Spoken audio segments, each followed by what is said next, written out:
rookies. Hope everybody's doing all right on this sunny, hot day.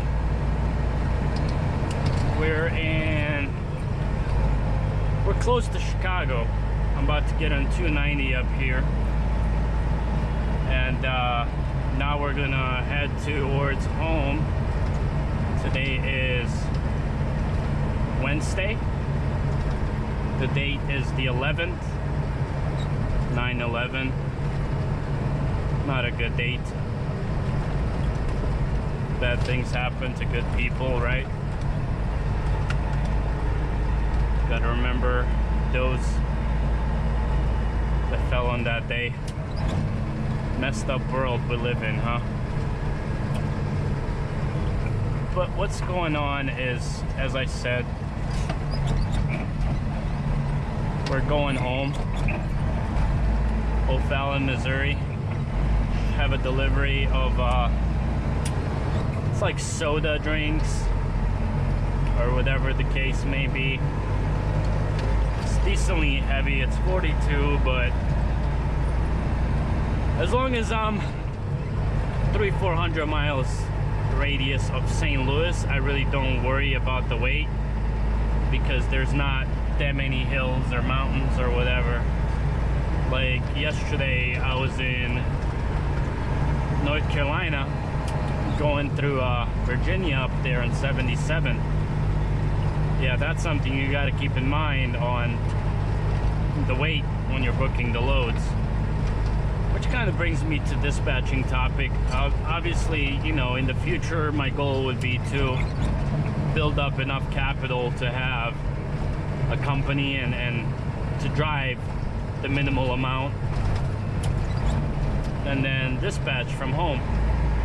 But in order to dispatch, before I started doing it, my fiance's dad was telling me, hey, maybe you'd want to do dispatching, but keep in mind you'll be a much better dispatcher once you've been a driver, because there's things that you're going to learn as a driver that you would never be able to learn as a dispatcher who just started working in the office and started booking loads. And I didn't fully understand it until I started driving and until I started looking for loads.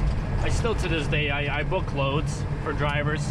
When he's not available, I'll get on DAT or Convoy and I'll book loads. But the thing he was saying is, you'll gain the experience of knowing that going 1,000 miles east from St. Louis or 1,000 miles going south is not same money. Somebody who's never done it is gonna think that the amount should be the same, but you as a driver, you'll know that driving east is much harder on the driver, on the truck. It'll take longer, etc., etc., because of the hills. And then on top of that, you got the tolls, you got the hills, so on, so on. Oh, we're not going west.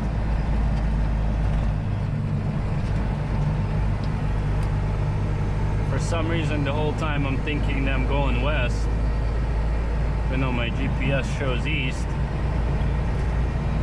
Sometimes you just don't quite think about what's going on.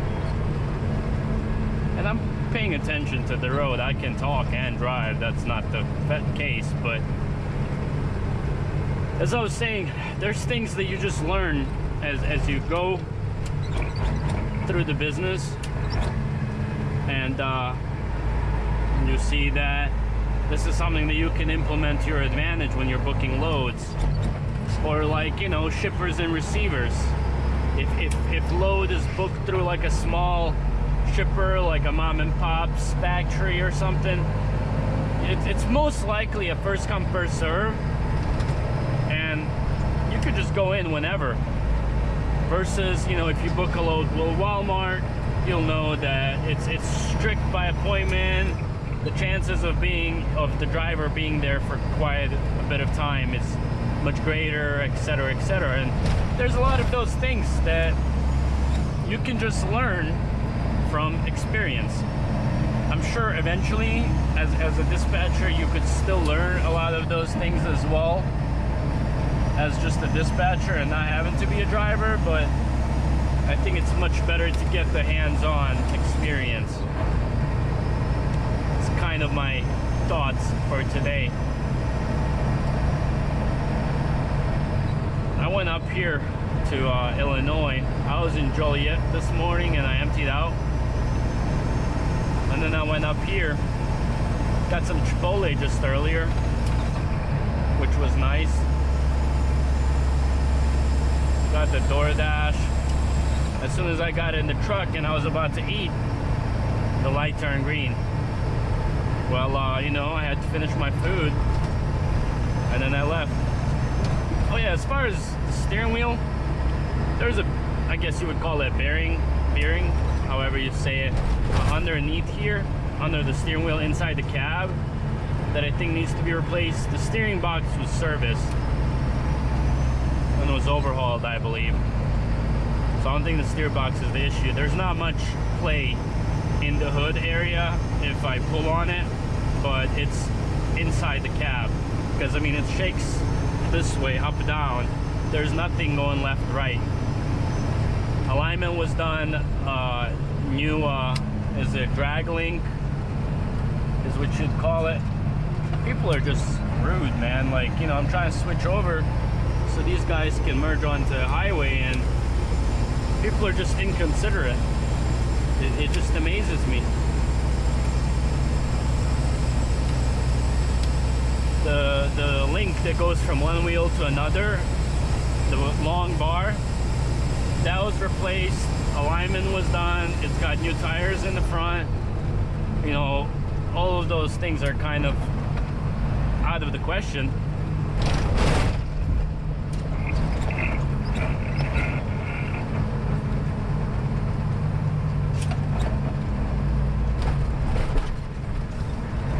I'm gonna go over here on this 294 toll road.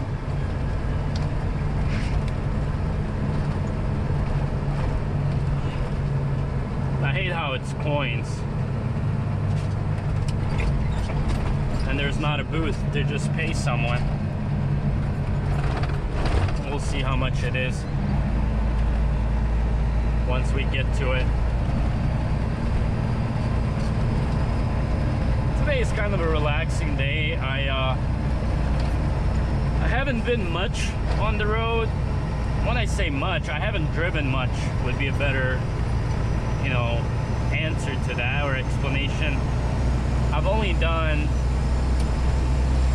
what is it, maybe 1800 miles. It's a nice Evo. I believe it's an Evo. Oh, even nicer, M6. Gotta get over here. I left my house Sunday at like noon. And then I had that delivery in North Carolina Monday, and then I delivered so late that we couldn't really find any load to pick up Monday, so I sat there all Monday, and then Tuesday I picked up a load, and then I went to Illinois for Wednesday delivery, so here I am.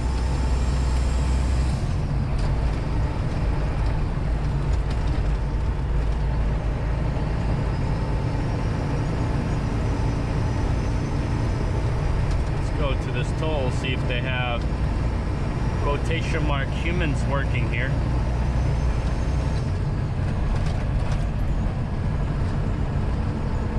A bunch of coins down here.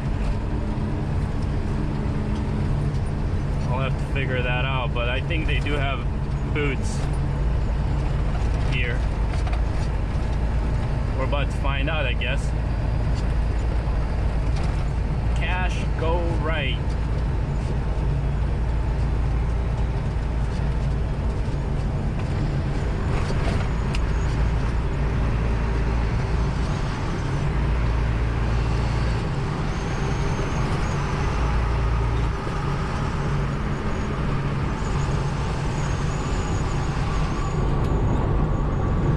Cars, $1.50. Last time it wouldn't tell me how much it was.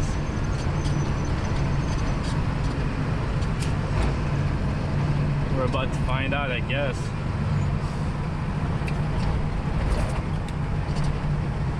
Oh, there is a person.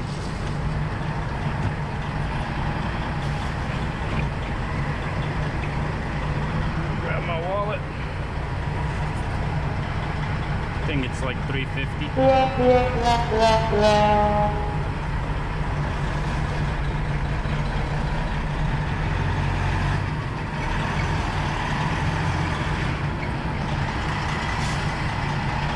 How's it going?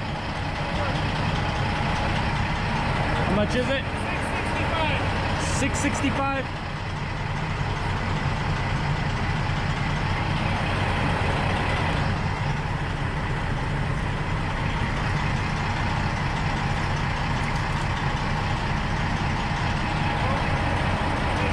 Thank you. Have a good one.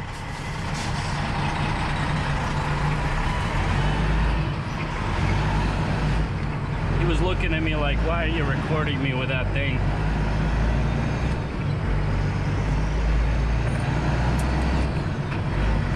I have an easy pass, but there's something wrong with it. So it's not working.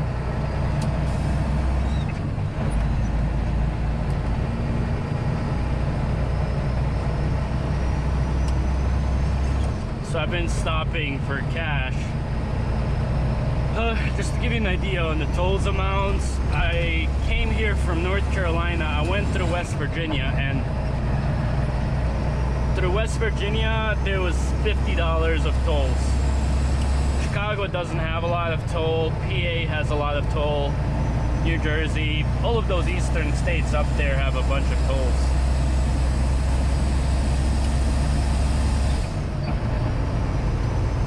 Rolling here.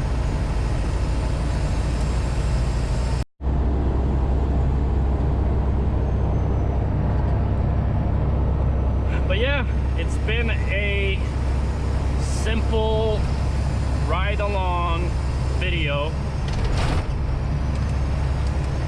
You've seen how much the toll is. You got a point of view driving. I cleaned the windshield, but it still left streaks. Flashers are on. Let's take our Jakes. You can see smoke out of this guy's brakes.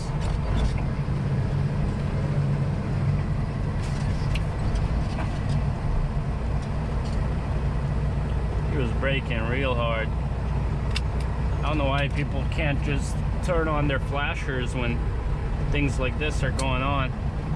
It just blows my mind. Like, you could literally save yourself from an accident just by turning on flashers. Or people that are going extremely slow on the highway and they don't turn on flashers, and you're just driving towards them thinking they're driving the speed limit, and then you're approaching really fast and you're like, whoa, they're really going slow. If you're going slow, use your flashers, please. Save yourself and me an insurance claim, and you'll be all right. Yep, enough blabbering, everybody. Hopefully you guys liked the video. The usual, like, comment, share, subscribe if you haven't. Oh, that was not a nice gear shift. And we'll catch you guys later. On to the next one. Thank you for watching.